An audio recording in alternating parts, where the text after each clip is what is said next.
Sesiones webinars del 36 concurso escolar 11. Once Upon a Time, la mirada de todos. Miércoles 20 de noviembre de 2019. Título de la ponencia: el DUA, Diseño Universal de Aprendizaje. Ponente: Coral Elizondo, especialista en inclusión educativa y antigua directora del Centro Aragonés de Recursos para la Educación Inclusiva del Gobierno de Aragón.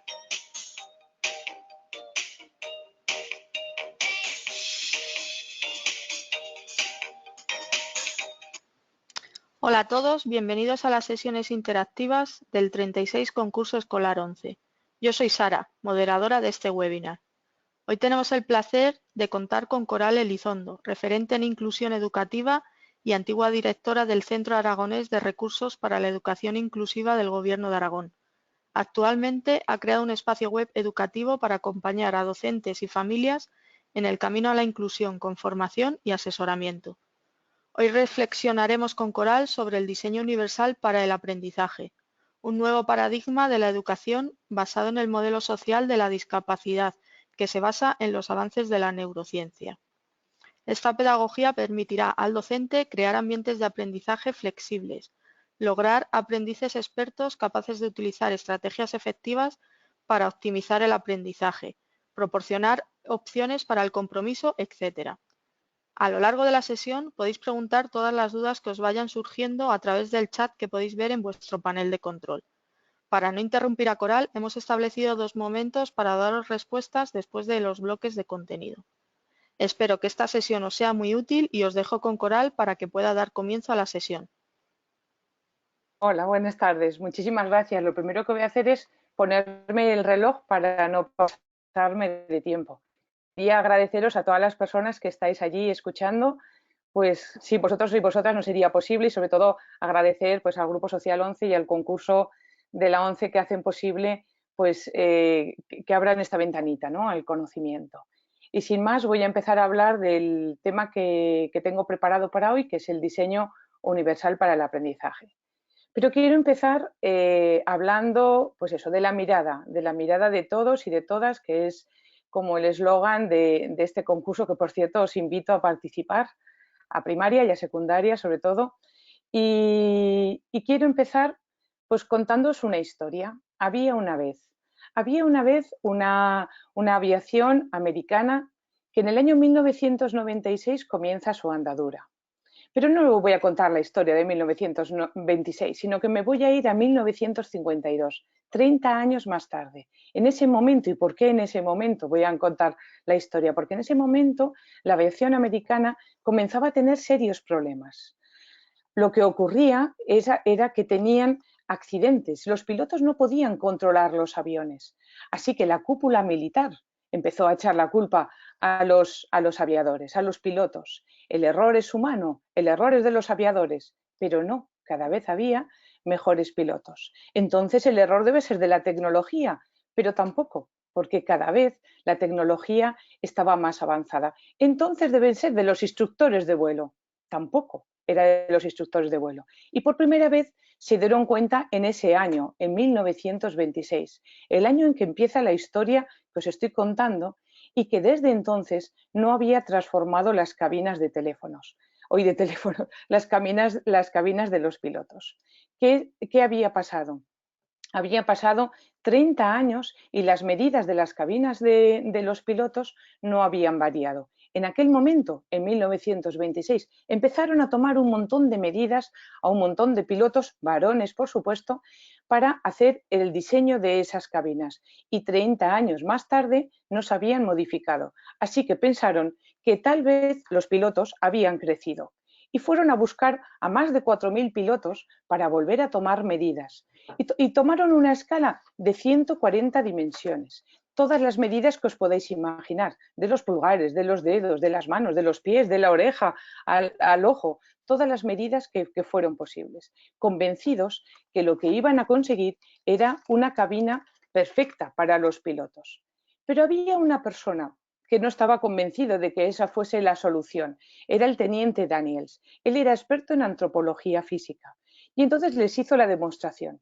¿Y si cogemos solo 10 medidas? A esos más de 4.000 pilotos es cuántos pilotos pensáis que se ajustaban a la media. Ahora os invito a que en el chat pongáis cuántos pilotos se ajustaban a la media, solo en 10 medidas, no en las 140 que habían decidido. La sorpresa que se llevó Daniel fue la misma que nos vamos a llevar nosotros, ni uno solo. No había ni una sola persona de esos 4.000, más de 4.000 pilotos, que se ajustasen a la media de esas 10 medias que habían tomado. Con lo cual, siguió investigando Daniels y dijo, bueno, pues ahora solo voy a coger 3 medidas, solo 3 medidas. Y volvió a comprobar si en esos más de 4.000 pilotos, si había algún piloto que se ajustase a esas 3 medias. ¿Y qué obtuvo? Obtuvo que solo el 3,5% de esos pilotos se ajustaba a esas medias. La sorpresa era tremenda, o sea, cómo iban a hacer una cabina en la que no se adaptase ningún piloto. Era una cabina en la que no iba a encajar absolutamente nadie. De forma que la propuesta fue más arriesgada. En lugar de adaptar el individuo al sistema, los militares comenzaron a adaptar al sistema al individuo. Y aquí ya empezamos a preguntarnos, ¿y en educación? ¿Qué es lo que estamos haciendo en educación? ¿Cómo es posible que contemplemos pues las diferentes tallas, que contemplemos y veamos los diferentes números de pie y no contemplemos la variabilidad del cerebro? ¿Cómo es posible que solo el buen diseño de los aviones solo fue posible cuando se tuvo en cuenta la variabilidad como promedio? Entonces, ¿qué es lo que estamos haciendo en educación? En educación lo que estamos haciendo es considerar que la variabilidad es la regla. Cuando la variabilidad, estamos considerando que la variabilidad no es la excepción, cuando la variabilidad es la regla.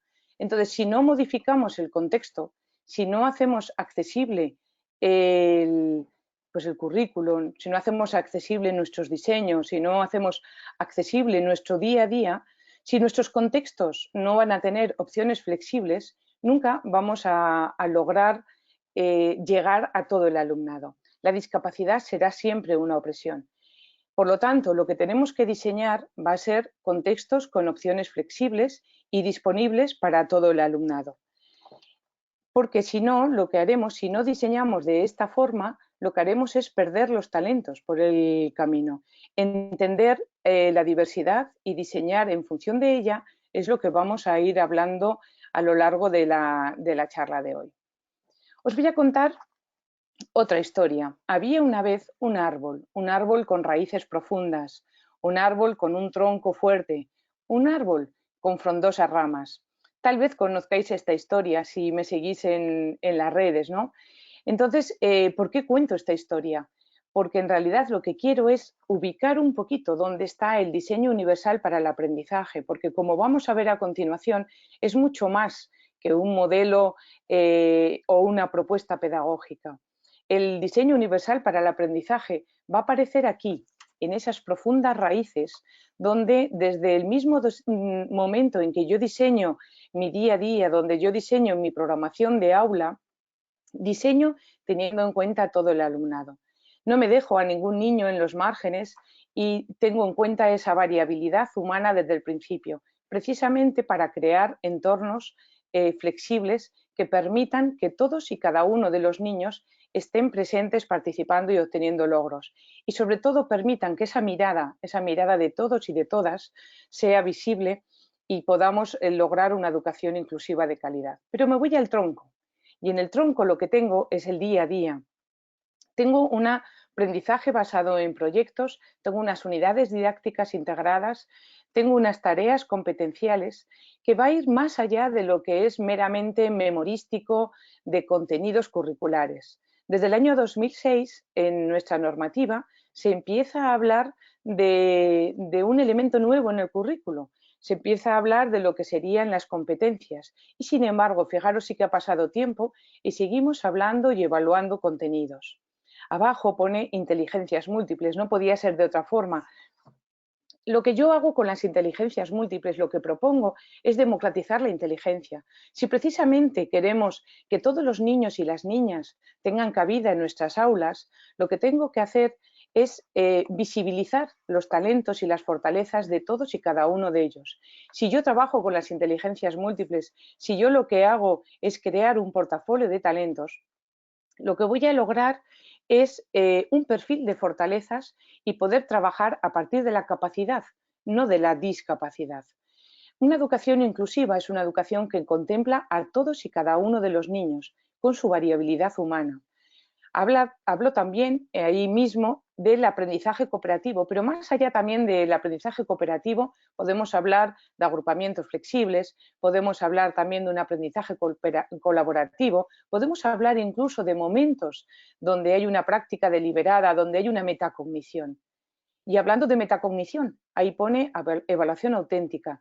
Hay una evaluación que se llama evaluación formativa, formadora, que está contemplada en toda nuestra normativa, que va más allá de lo que es una mera calificación, que sería la evaluación sumativa.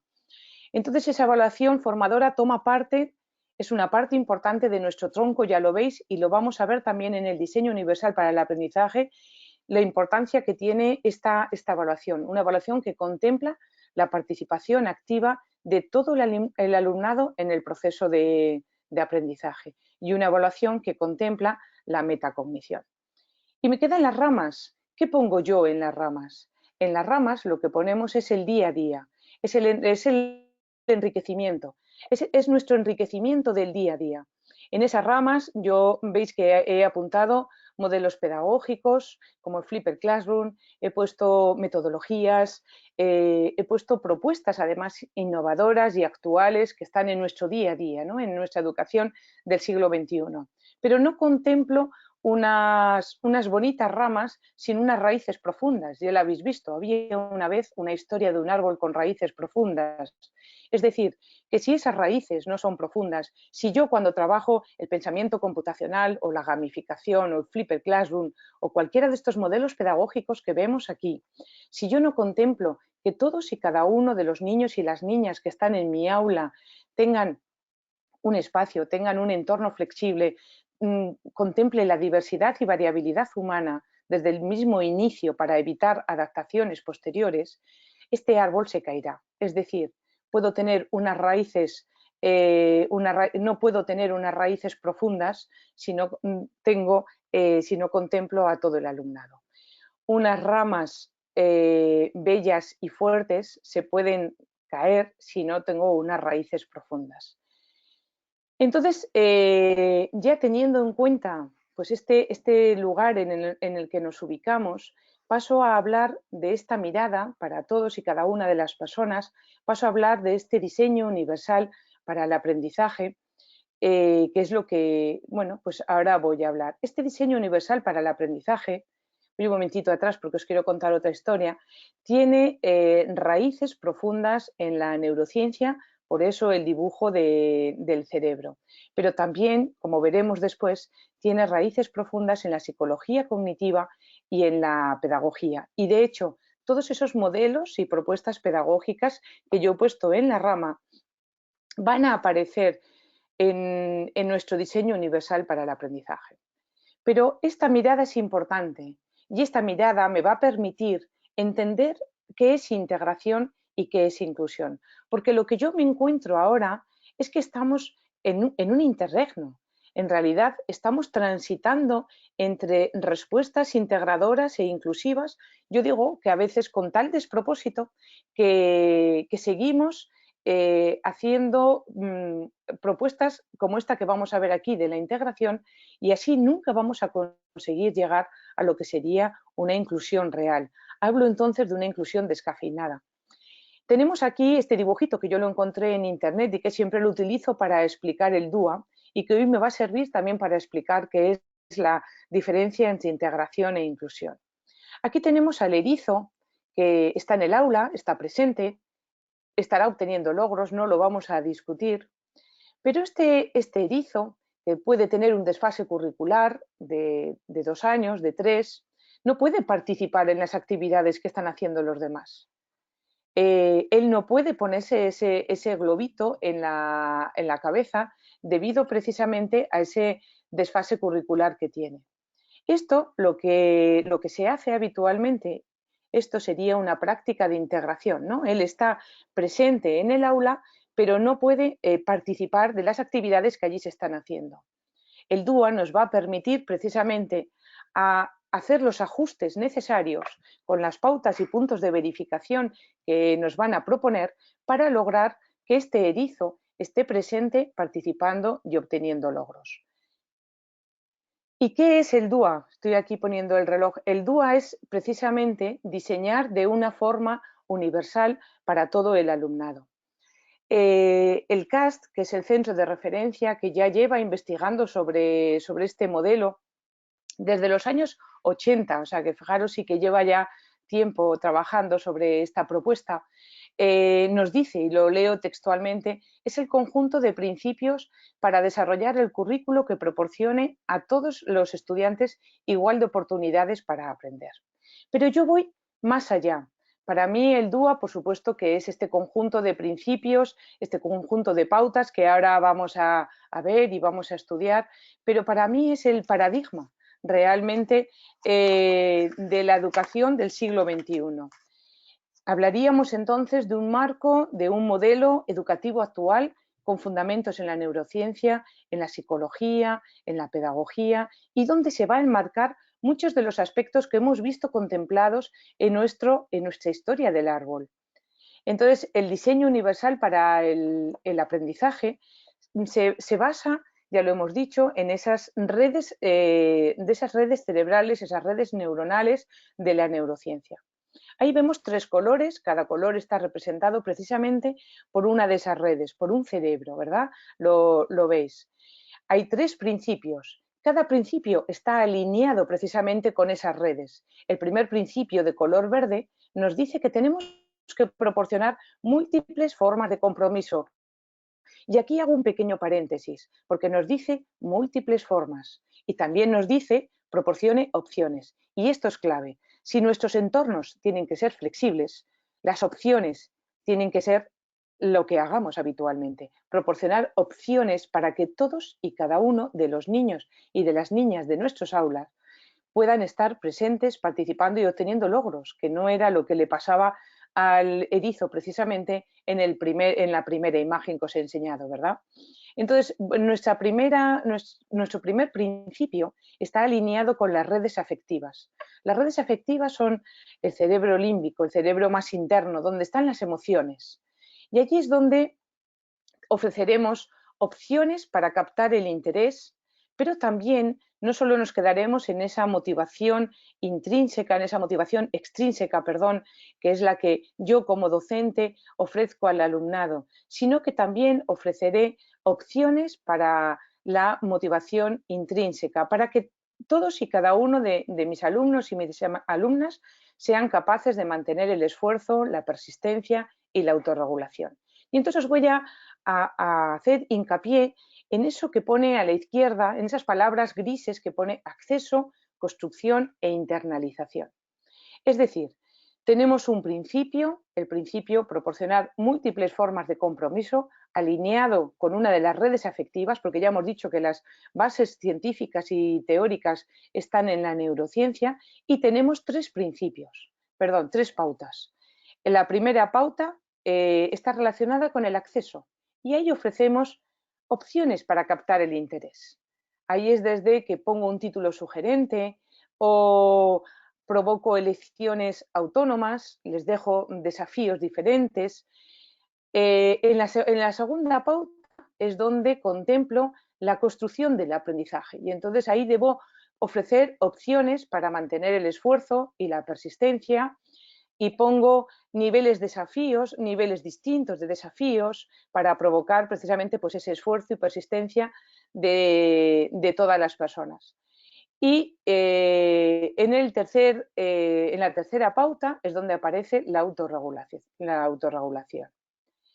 Me voy al segundo principio y me dice, está alineado con la red de reconocimiento, que debo proporcionar múltiples formas de representación. Luego todo esto lo veremos un poquito más detalladamente, tampoco mucho porque va a ser rápido la webinar.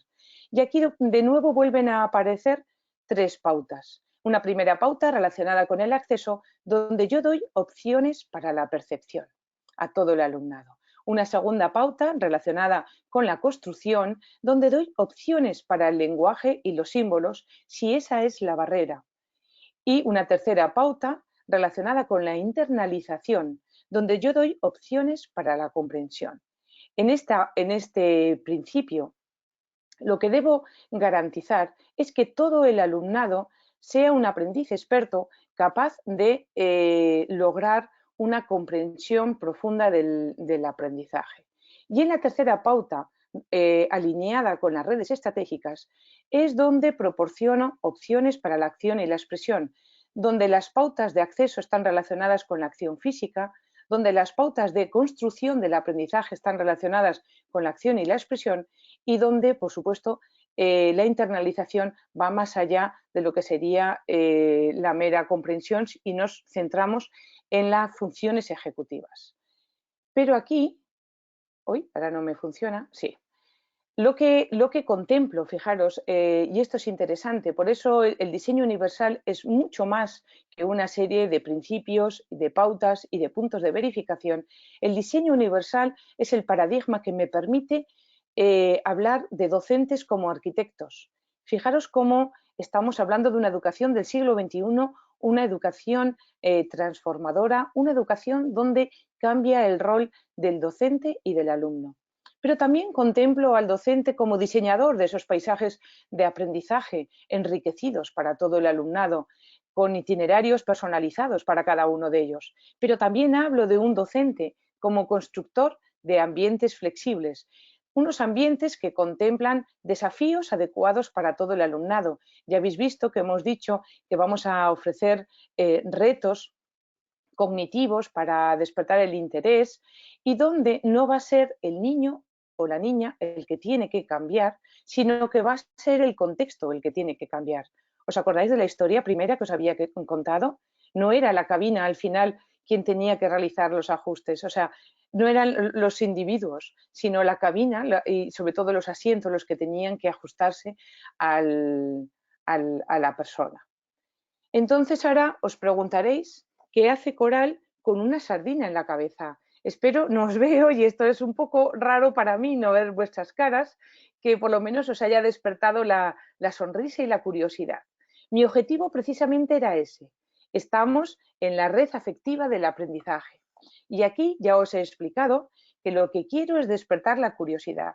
Aquí lo que quiero es motivaros, esa motivación intrínseca y extrínseca. Y aquí también es donde yo voy a conseguir como docente crear esos climas acogedores y seguros, donde se evitan los miedos, donde toda la persona es bienvenida, donde no se trata de entrar sino de participar.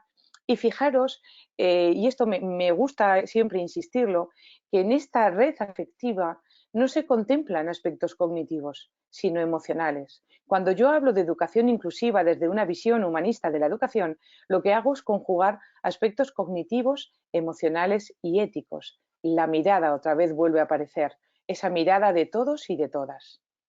Y entonces aquí aparecen las tres pautas que hemos dicho, opciones para despertar para el interés, para despertar la curiosidad, esos retos, esos conflictos cognitivos, opciones para sostener el esfuerzo y la persistencia, y aquí es donde hablo de pensamientos medios fines, donde yo me voy planificando lo que voy a trabajar, donde esos objetivos a largo plazo me los voy haciendo a modo de lista de cotejo, checklist, donde voy tachando y yo misma me voy animando, y aquí es donde aparecen las opciones para la autorregulación. Y fijaros, ¿os acordáis del tronco? Esa evaluación auténtica, esa evaluación formadora y formativa aparece aquí, porque cuando yo trabajo de forma la autoevaluación, cuando trabajo la coevaluación, cuando yo reflexiono metacognitivamente sobre el aprendizaje, voy también autorregulando. ¿Y cuál es el objetivo? ¿Cuál es el objetivo que yo quiero lograr? Precisamente llegar abajo a la internalización de ese aprendizaje, a esa autorregulación, de forma que mis estudiantes estén motivados, decididos y comprometidos con la tarea. Vamos a ver dos ejemplitos simplemente. Aquí la propuesta, ya os he dicho que iba más allá de lo que era meramente una motivación interna e intrínseca y extrínseca, porque el clima del aula, la mirada otra vez de nuevo del docente va a hacer mucho. Aquí lo que tengo que lograr yo es crear un clima de apoyo, un clima de aceptación, donde no se trate de entrar, sino de pertenecer, vuelvo a decir, donde todas las personas nos sintamos que formamos parte de ese entorno, donde nos cuidemos. Y yo ahora aquí os preguntaría, ¿cómo se cuida vuestra escuela? ¿Cómo cuidáis vosotros a vuestros alumnos y alumnas en el centro? Todo esto estaría aquí, en esta red afectiva. Pero también estarían propuestas como el perfil de las fortalezas, el círculo de los puntos de vista o el mapa de la empatía inclusiva. Ya veis que son diferentes propuestas. El perfil centrado en las fortalezas está centrado en Rexuli, en su perfil de las fortalezas, en su perfil de los talentos. El mapa de la empatía inclusiva en realidad nace en el marketing y lo único que yo hago es adaptarlo a la inclusión, y una rutina de pensamiento de Perkins que me la llevo también para trabajar la empatía y los distintos puntos de vista. Y aquí también encaja todo lo que es la evaluación auténtica, cuando, ya os lo he contado, caminamos hacia una nueva cultura de la evaluación, donde se aprende del error y donde a veces, más que propuestas metodológicas, lo importante es esta mirada hacia la evaluación, hacia esta cultura de la evaluación. Entonces, como propuestas pedagógicas que tengamos en las ramas, aquí van a aparecer todo lo que está relacionado con los modelos pedagógicos actuales que activan precisamente esa curiosidad, ese interés, esa motivación y que despiertan esa sonrisa que espero haberos provocado yo también. Pero no solo estas propuestas como la gamificación, el escape room, o los candados o el aprendizaje basado en juegos, sino también esas más íntimas relacionadas con el cuidado, con la empatía, con la ética del cuidado, como es el aprendizaje servicio, cuando tú aprendes y ofreces un servicio a la comunidad, o cuando tú desde la pedagogía de los cuidados estás ayudando a todo el alumnado, ¿no? Ese apoyo y esa mirada mutua. Y nos vamos a otra red, nos vamos a las redes de reconocimiento y nos encontramos aquí, que estamos en China, que aunque nos ponga usted está aquí, no tenemos ni idea de dónde estamos. Esto ya es una barrera, yo no reconozco la información. Aquí el objetivo va a ser, por lo tanto, ofrecer opciones para la percepción, para el lenguaje, para todo lo que es el lenguaje matemático, musical, incluso verbal, con el objetivo de lograr una comprensión en todo el alumnado, que nuestros estudiantes sean capaces de identificar los recursos que les ofrecemos. Y aquí, de nuevo, me llevo a colación y traigo aquí estas inteligencias múltiples que, si bien antes me servían para destacar los talentos, para democratizar la inteligencia, aquí me sirven para evidenciar que hay distintas formas de aprender y yo, por lo tanto, distintas formas de enseñar. Podríamos hablar también aquí de esas preferencias de estilo de aprendizaje que tienen todos y cada uno de nuestros alumnos y alumnas, ¿no?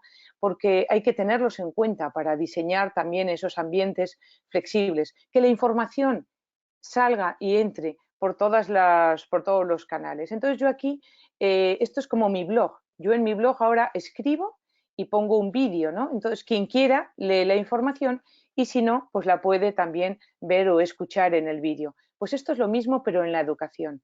Porque yo siempre digo, la principal barrera que tenemos precisamente es la inteligencia lingüística. ¿Cuántos niños, cuántas niñas con dislexia, con trastorno específico del lenguaje, con desconocimiento del idioma, no pueden acceder y comprender la información? Porque esa es la barrera, como cuando yo estaba en China, ¿verdad? Esa red de reconocimiento para mí era muy complicada.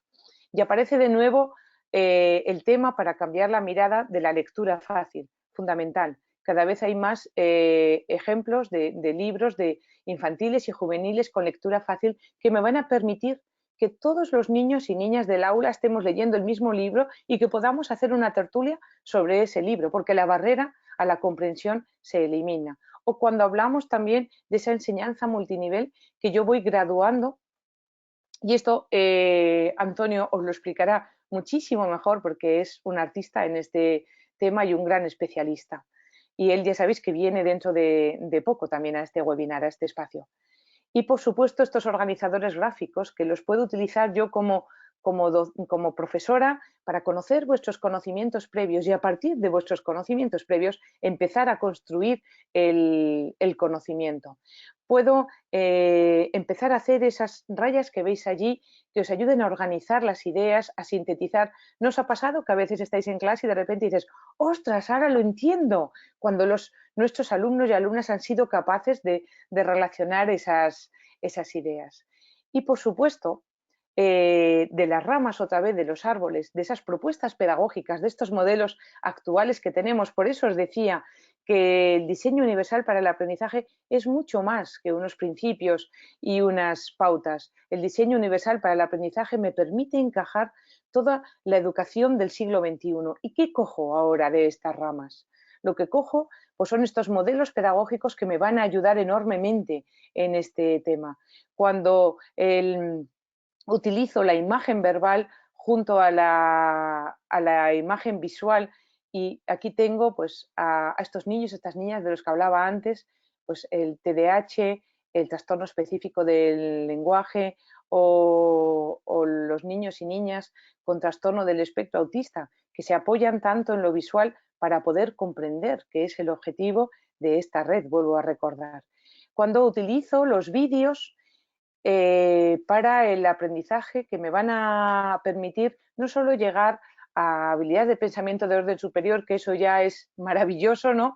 Que es una de nuestras propuestas del siglo XXI, sino sobre todo esos vídeos que yo puedo ver y volver a ver y ver y ver y que van a ayudar a todos esos niños y niñas que tienen problemas de comprensión, porque los van a poder ver un montón de veces. Y esa realidad aumentada que me explica cómo es el cuerpo humano por dentro cuando yo ni siquiera lo entiendo.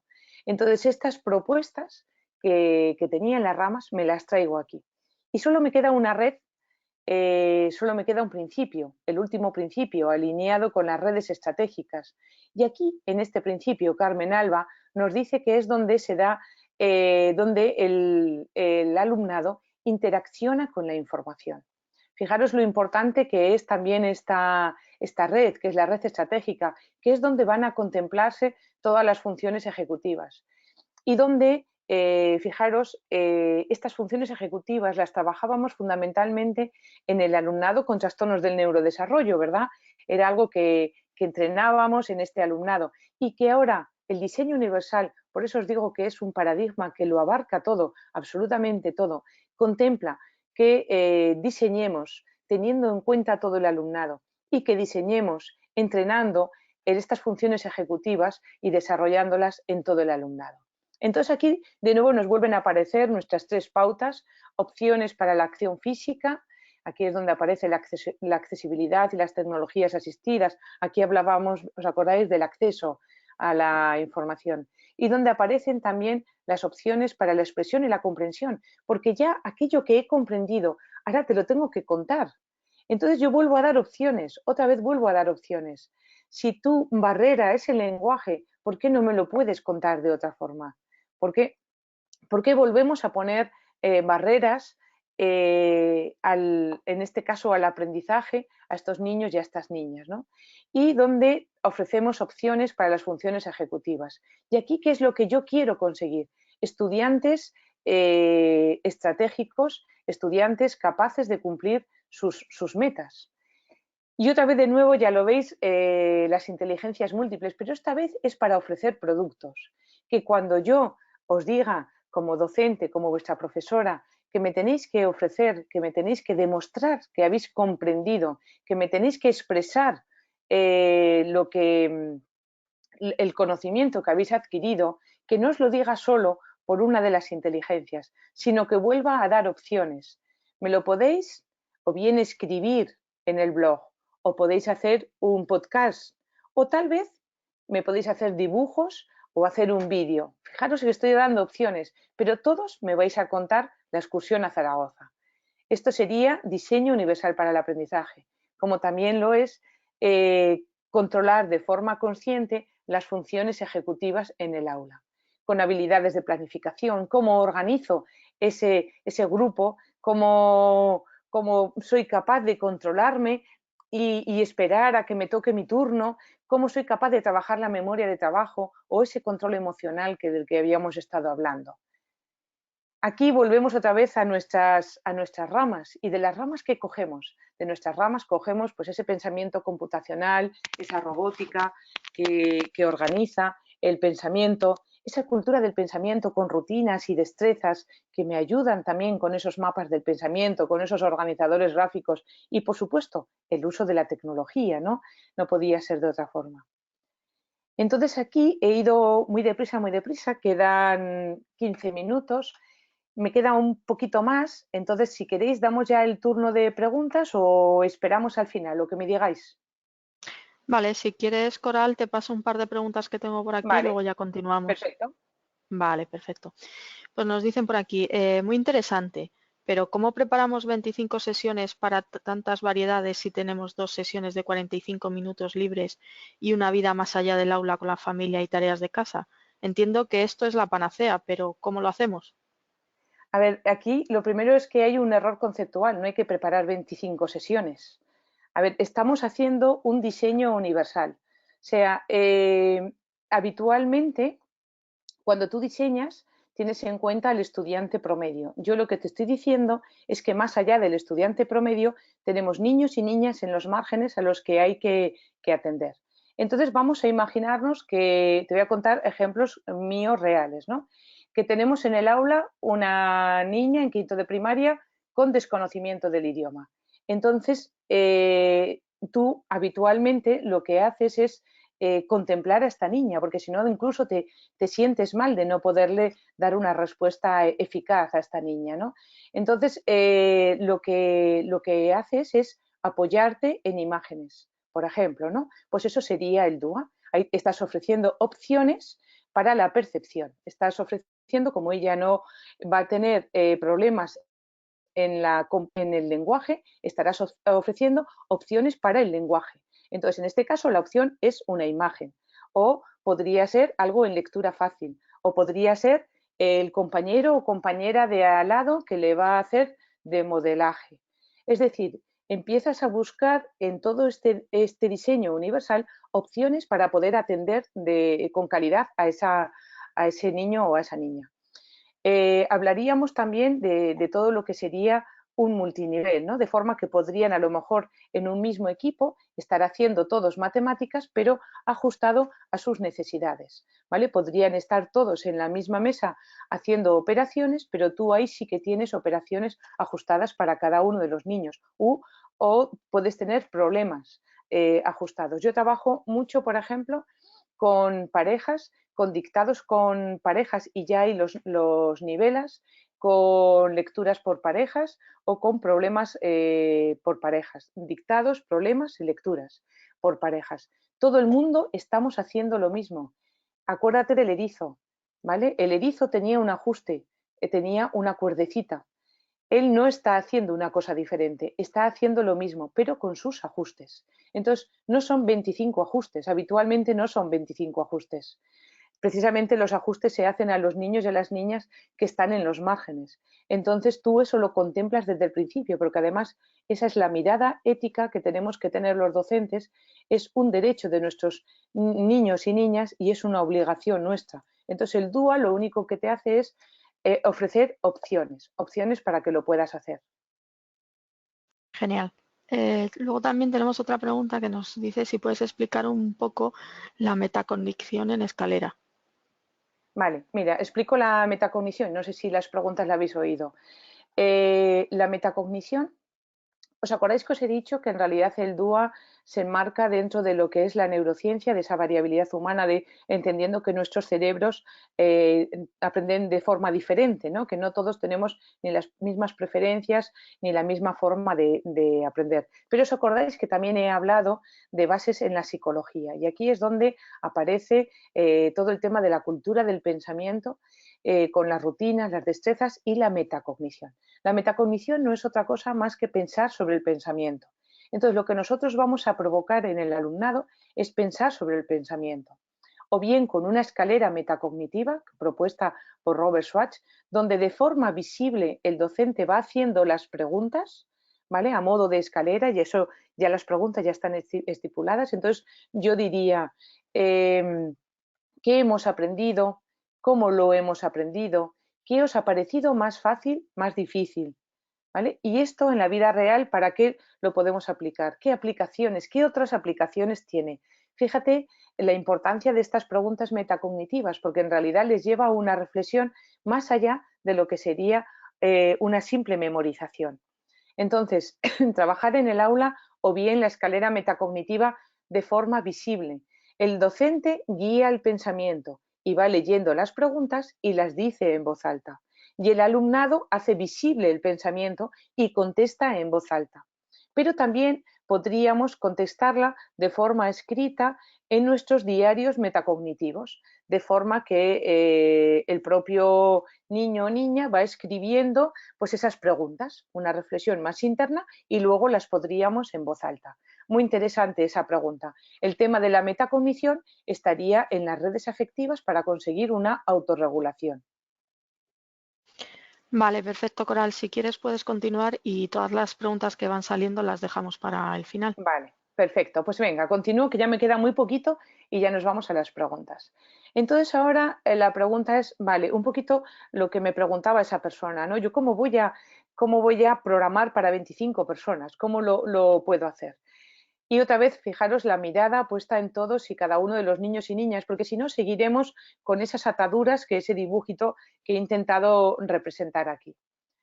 Pero antes de empezar quería hablaros precisamente para explicaros este tema de que el diseño universal es el paradigma.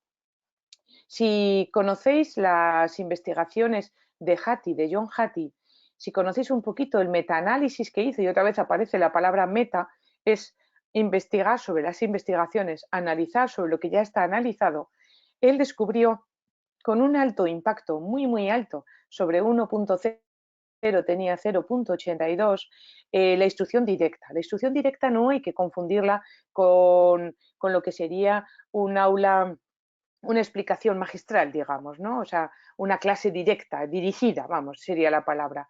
Sino que una instrucción directa, fijaros, voy a leer los puntos que pone y los voy a ir relacionando con las pautas DUA para que veáis que otra vez estas pautas, estos principios, lo que hacen es darme un paradigma para la educación del siglo XXI. Y leo, se comparten indicadores de éxito, rúbricas, dianas con todo el alumnado. Vale. Me voy a las pautas DUA y me voy a la de color verde y me voy a la red afectiva. Si yo os indico desde el principio qué espero de vosotros, ¿qué estoy trabajando? Os estoy dando opciones para el esfuerzo, para la persistencia y os estoy también enseñando a autorregularos, ¿verdad? Luego dice, se parte de los conocimientos previos. En el momento en que yo parto de vuestros conocimientos previos, estoy en la red de color berenjena, estoy en la red de reconocimiento. Si yo parto de lo que sabéis, es más fácil construir el conocimiento, es más fácil que comprendáis lo que yo os voy a explicar. Y luego dice, y motivamos al estudiante para lograr los objetivos. De nuevo, esa red de color verde, esa red afectiva que tiene en cuenta la motivación, ofreciendo opciones para ello. Luego dice multinivel. Para ello vamos a ofrecer guías y apoyos continuos. Habrá personas que necesitarán tener al lado una calculadora, porque no se sabrán todavía las tablas de multiplicar, pero mi objetivo, en este caso, serán los problemas matemáticos. Cuando tenga que hacer operaciones, ya haremos operaciones, pero si estamos resolviendo problemas matemáticos y no los va a poder resolver porque no se saben las tablas de multiplicar, el apoyo sería, en este caso, una calculadora. Si no conoce, tiene dificultades con el lenguaje y no conoce el significado de las palabras, el apoyo sería un diccionario. Si no sabe los pasos para resolver los problemas, el apoyo sería los pasos para resolver los problemas.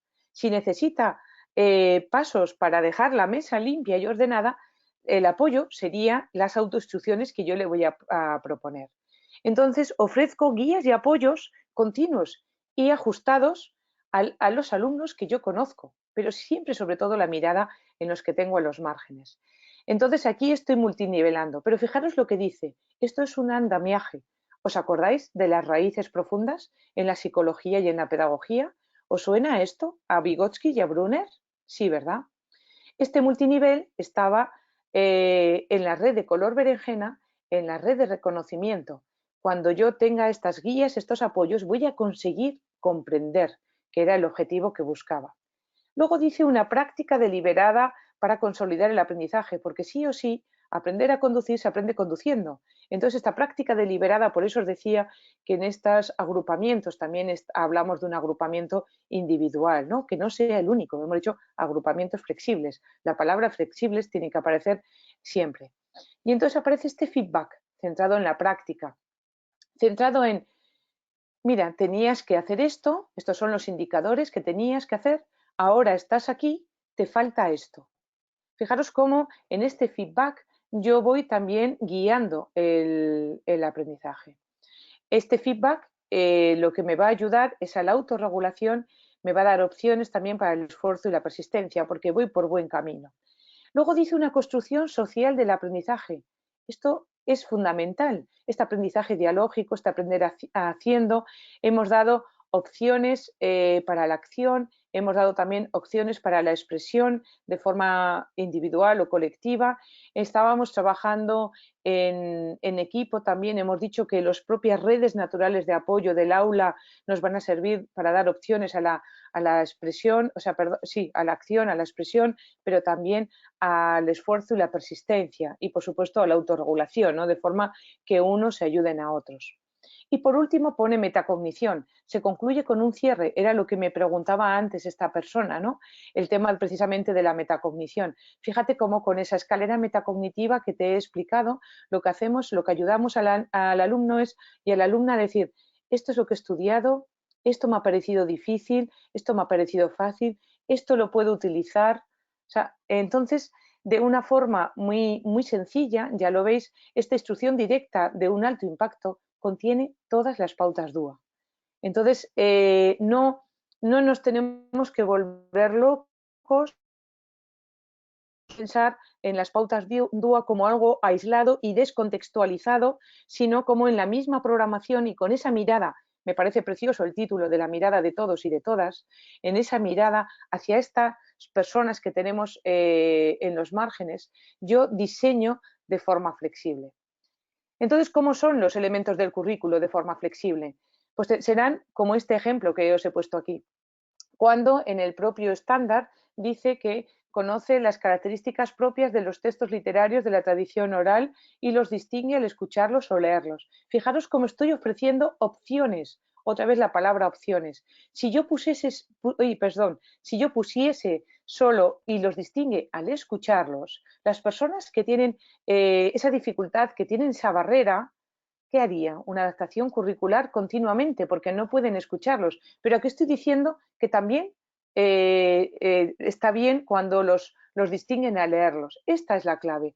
Dar opciones en los apoyos, dar opciones en los criterios de evaluación, dar opciones incluso en los productos, ya lo habéis visto, de las inteligencias, damos opciones, incluso a veces yo os diría, esto como queráis, si que lo queréis hacer individualmente o por parejas, también doy opciones para los agrupamientos. Entonces, el criterio de evaluación y su especificación o bien se definen sin especificar el nivel de desempeño o bien damos ya la opción como os lo acabo de explicar, ¿vale?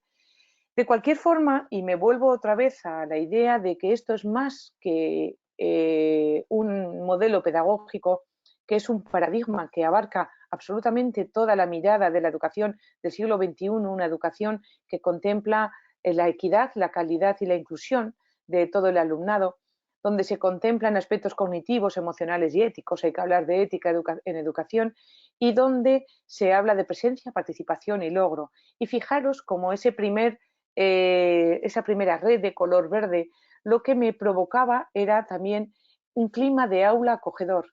Y fijaros cómo con el diseño de todas las redes y de todos los principios, yo lo que creo es entornos flexibles de aprendizaje, ¿no?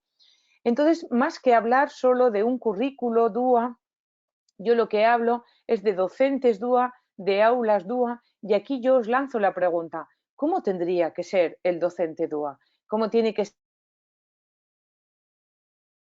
la habilidad humana, ¿no? que contempla la variabilidad humana, que no cambia al niño o a la niña, sino que su diseño es universal para que todos obtengan calidad en el aprendizaje. ¿Y cómo tiene que ser este aula? Este aula flexible que permita esas interacciones dialógicas, que era algo de lo que habíamos hablado, ¿no? Que permita rincones de aprendizaje, que permita opciones para escoger al rincón al que quieres ir, sabiendo que al final tienes que pasar por todos, ¿no? ¿Cómo es? Esta pregunta os la dejo aquí también en el aire para responder. Entonces simplemente os cuento una historia, esta es una historia verídica, es mi historia, es la historia de mi vida. Yo, ya lo sabéis, en las redes me presento como hermana, como hija, como madre. Yo tengo 6 maravillosas hermanas, nosotras y 2 hijas, ya lo sabéis. Pero nosotras nos quedamos huérfanas cuando yo ni siquiera había aprobado las oposiciones de magisterio. Mi padre nunca supo que yo las aprobé. Justamente ese mismo año él falleció. Mis hermanas, las pequeñas, estaban todavía en primaria. Y mi madre, durante toda la vida, se quedó con 6 hijas y con su madre. Durante toda la vida nos hizo fuertes y valientes y nos tejió unas alas para que pudiésemos volar. Cada vez que esas alas se nos rompen o, bueno, pues los vaivenes de la vida, volvíamos a casa y seguimos volviendo y mi madre con mucho cariño nos vuelve a tejer esas alas. Entonces yo siempre digo que quién somos nosotros en las escuelas, en los centros educativos, para, bueno, pues pensar que romper esas alas o no dejarlas volar esas alas, porque yo sé que todas y cada una de las personas que me estáis escuchando, que tenéis hijos e hijas como yo, estáis tejiendo con muchísimo cariño las alas de vuestros hijos e hijas para que puedan volar. Entonces yo siempre digo que el final está por decidir y el final lo deciden ellos. Entonces nosotros lo que hacemos es ayudar, diseñar esos ambientes de aprendizaje flexibles para que puedan volar. Y ahora sí que ya pasamos a la ronda de preguntas. Perfecto, Coral. Te paso la primera que tenemos por aquí, de Javier, que dice: ¿cómo podemos luchar y aplicar todo lo que nos dices si en la programación se da hasta un 70% de la nota final? Perdona, que decía que en la programación Se da hasta un 70% de la nota final. en la programación. Es que no lo entiendo muy bien. Bueno, te lo voy a contestar, Javier. Yo cuando diseño y programo, tú en realidad lo que haces es pensar distintas situaciones de aprendizaje, ¿no? Tú puedes trabajar con aprendizaje basado en proyectos y crear un producto final y dices la rúbrica. Entonces a esa rúbrica yo no le pongo el 70%, no sé a qué te referirías. Y evaluamos también el proceso con rúbricas para el cuaderno, con rúbricas para el portafolio, pero puedo trabajar también solo con el libro de texto y entonces también valorar, por supuesto, todo el proceso que yo he dado, ponderando también el trabajo de la clase, trabajando también por equipos, por parejas. Entonces no entiendo lo del 70%. No, nadie nos dice que tengamos que hacer una programación donde le demos el 70% a un examen. Esa ponderación la ponemos nosotros. A nosotros en el currículum nadie nos dice eso, absolutamente nadie. Ok. Vale, la siguiente es de María Luisa, que nos dice: ¿y el niño que no puede acceder por sus límites cognitivos, cómo diseñamos entornos flexibles si nos basamos en el currículo? A ver, aquí vuelvo de nuevo a lo mismo. El currículo es para todos, pero el currículum flexible y rígido lo diseño yo o lo diseña el libro de texto. Entonces, la idea que yo te planteo, ¿no?, dentro de este paradigma es diseñar desde el principio teniendo en cuenta todo este alumnado. Vamos a imaginarnos, María Luisa, que ese niño o esa niña tiene un desfase curricular de 2 años, ¿vale? Vamos a imaginarnos que estamos en cuarto de primaria y esa niña tiene un nivel de segundo de primaria. Entonces esa niña empezará a iniciarse en la multiplicación y los demás ya están multiplicando, ¿no? Entonces lo que diseñamos es de forma que ella pueda estar también empezando a iniciarse en la multiplicación a la vez que los otros están ya multiplicando, pero en realidad están todos multiplicando. La idea es que todo el alumnado esté presente, participando y obteniendo logros. En este caso, la multiplicación. Resultaría mucho más fácil a lo mejor hacerlo con el ciclo del agua, porque eso se da eternamente, ¿no? Ahí sí que no verías el problema. Entonces, trabajar, por ejemplo, en matemáticas con matemáticas manipulativas sería muy interesante. Podemos tener en clase niños y niñas haciendo sumas y restas con un niño que acaba de venir de su país, que no tiene ni idea y que está iniciándose en el conteo y en la multiplicación. Entonces empezaríamos a utilizar todas las técnicas del ABN para contar y una caja de zapatos para, como máquina de sumas. A ver, la idea es, nadie nos dijo que esto fuese fácil, pero tú tienes que buscar la manera de que esas niñas, esos niños con estos desfases curriculares estén realizando la misma tarea que los demás, ajustada a sus necesidades. Esa es la clave. Ok, gracias. Luego nos preguntan también, has hablado de inteligencias múltiples. ¿Qué estrategias o instrumentos recomiendas para conocer las que predominan entre nuestro alumnado? Vale, mira, esta propuesta os voy a remitir a mi blog. En el blog yo escribí una entrada que se llama Portafolio de los Talentos, ¿vale? Entonces allí mismo os podéis descargar el inventario de las inteligencias múltiples. No tiene ninguna validez psicométrica, lo repito. El objetivo de trabajar con el inventario de las inteligencias múltiples es conocer precisamente lo que tú comentas, las fortalezas del alumnado, para trabajar sobre esas fortalezas. Os voy a poner un ejemplo, ¿vale? Tenemos un niño, una niña que tiene problemas, su barrera va a ser la memoria a corto plazo, ¿vale? Entonces este niño puede estar en tercero e incluso repitiendo tercero sin saberse las tablas de multiplicar. Entonces aquí los ajustes que yo dejaría en el aula sería lo que os he dicho. Bueno, pues de momento tú tienes, bueno, pues si no quieres una calculadora, la ficha de las tablas de multiplicar y las buscas. Y de hecho, y aquí hago un paréntesis, los que seáis vintage como yo, acordaros que teníamos unos lápices con las tablas de multiplicar. Esa es la idea. Ese sería un lapicero con las tablas de multiplicar donde pudiese mirar la tabla de multiplicar. Pero claro, tiene que entrenar también, ¿no? Tendría que aprenderse las tablas de multiplicar. Entonces, nos vamos a este portafolio de los talentos y su fortaleza, imaginaros que es la motricidad fina. Entonces, él, ¿cómo podría trabajar a partir de su fortaleza, que es la motricidad fina, la inteligencia cinestésico-corporal, cómo podría trabajar su debilidad, que en este caso era la memoria a corto plazo, las tablas de multiplicar? Pues entonces seguro que estáis pensando, pues que se las construya con la mano, por supuesto. ¿Y si su fortaleza hubiese sido visual? Que se las dibuje, que se haga un mapa mental, que se ponga colores, por supuesto. ¿Y si hubiese sido la lingüística? Pues a lo mejor, o la musical, pues podría cantarlas o podría inventarse una historia. Esa es la idea. Tú analizas las fortalezas de tu alumnado, ves sus barreras y empiezas a pensar qué opciones tienes para trabajar a partir de esas fortalezas. Y esto lo encontrarás en el blog, en la entrada que pone, buscáis en internet Coral Elizondo, Portafolio de los Talentos, y os sale. Y allí mismo os la podéis descargar y lo explica. Genial. Luego Yolanda nos dice, en mi cole se intenta trabajar así, pero mi duda es en la evaluación. Perdón. Hemos conseguido que un niño TEA y una niña con discapacidad intelectual estén en el aula y trabajen lo mismo, aunque a diferente nivel, pero no llegan a los mínimos. ¿Tenemos que suspenderles?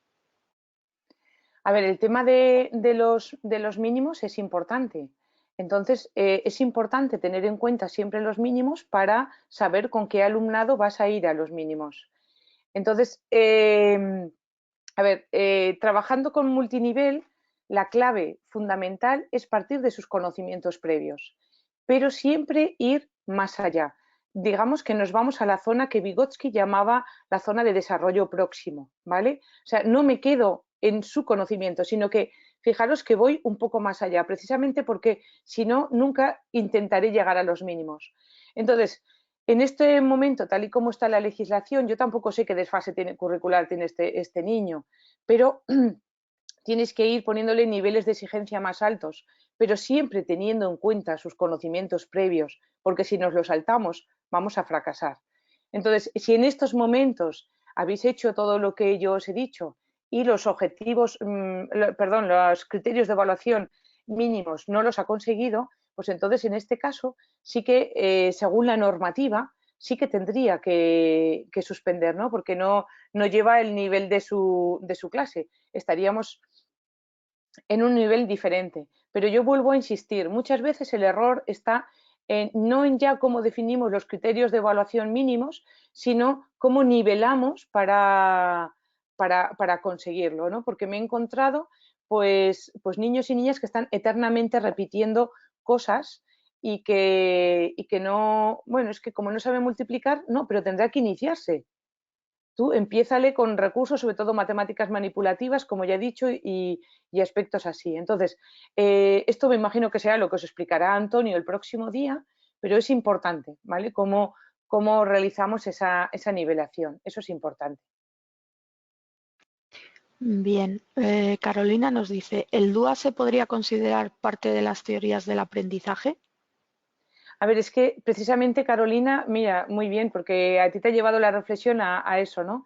Tú ya ves que las teorías de aprendizaje, yo las sé, las bases sobre las que sustenta, tanto desde la psicología, de psicología del aprendizaje, como desde la pedagogía, son esas, precisamente. Ya ves que he citado a Ausubel, hoy a Vygotsky, a Brunner. Entonces sí, sería eso. O sea, digamos que por eso es el paradigma que lo encaja absolutamente todo, ¿no? Porque yo lo que quiero lograr, os acordáis que era lo que ponía, que nuestros aprendices tengan compromiso con la tarea, que nuestros aprendices sean conocedores y que nuestros aprendices sean estrategas. Entonces, realmente, el tema de la autorregulación, de la conducta autodeterminada, cuando yo incluso trabajo desde la pedagogía, desde la educación centrada en la persona, y lo que busco es calidad de vida para todos los estudiantes y lo que busco es esa conducta autodeterminada, estoy también hablando de estas teorías del aprendizaje y que se enmarcan dentro del DUA. Vale, y tenemos otra de Catalina que nos dice, ¿cómo traslado todo esto al claustro? Me encuentro todos los cursos con docentes nuevos y quieren que les dé un material totalmente desconectado del aula por ser alumnado con adaptaciones. No son capaces de adaptar. ¿Qué cosas básicas debo transmitir? Vale, pues, ¿cómo se llamaba? Que no me acuerdo. Ah, bueno, Catalina. Catalina, no, que quería dirigirme a ti, Catalina. Mira, yo te cuento mis estrategias, ¿no? Yo creo que lo primero, lo más importante, es el título del concurso 11, que es sobre todo el cambio de mirada. Entonces, Catalina, lo que a ti te pasa es muy, muy habitual, porque siguen confundiendo integración con inclusión.